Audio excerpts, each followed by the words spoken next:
मध्य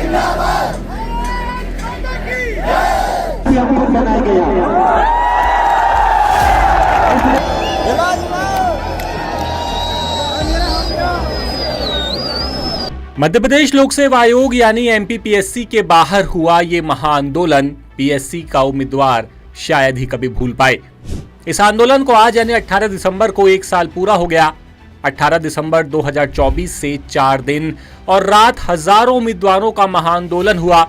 ठंड के बीच बिना डरे ये उम्मीदवार पीएससी दफ्तर के बाहर रजाई, चादर, दरी लेकर डटे रहे।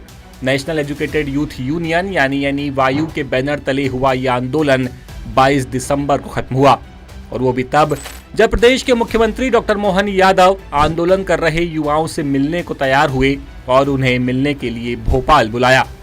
सीएम के साथ मीटिंग में कई वादे हुए, कई बातों पर सहमति बनी, लेकिन एक साल बीत जाने पर उन वादों और सहमतियों का क्या हुआ, देखिए 10 सूत्र की इस पड़ताल में। युवाओं की पहली मांग थी कि राज्य सेवा परीक्षा 2025 में ज्यादा से ज्यादा पद आए। 700 पदों से कम युवाओं को कुछ मंजूर नहीं था। क्या वादा हुआ? वादा हुआ कि कोशिश की जाएगी, ज्यादा से ज्यादा विभागों से डिमांड बुलाई जाए। लेकिन हुआ क्या? आंदोलन खत्म होने के 8 दिन बाद आए विज्ञापन में महज 158 पद आए। दूसरी मांग थी कि 87% कैटेगरी के उम्मीदवारों को मेंस की कॉपियां दिखाई जाएं। वादा किया गया कि इस पर पीएससी बोर्ड की बैठक में फैसला लिया जाएगा।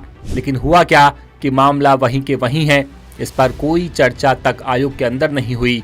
शासन ने भी हाथ खड़े कर दिए। युवाओं की तीसरी मांग थी कि इंटरव्यू प्रणाली में सुधार हो, पहचान उजागर ना की जाए, इंटरव्यू नंबर कम किए जाएं। वादा किया गया कि पीएससी बोर्ड इस पर भी विचार करेगा। लेकिन हुआ क्या कि महज एक राहत मिली कि उम्मीदवार का सरनेम और जाति को छुपा दिया गया। चौथी मांग थी कि पीएससी में सुधार के लिए कमेटी बनेगी और इसमें छात्र प्रतिनिधि भी शामिल होंगे।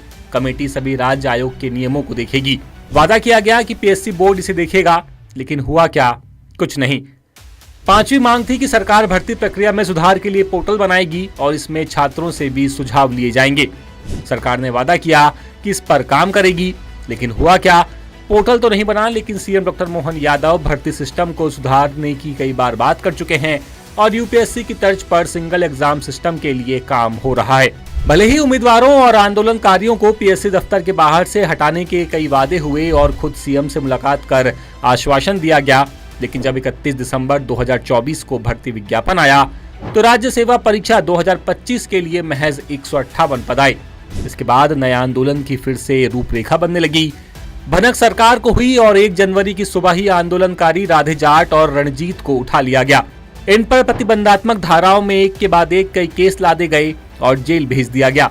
लेकिन आखिरकार हाईकोर्ट के आदेश से जमानत हुई, बाउंड ओवर किया गया ताकि फिर से कोई आंदोलन न कर सके।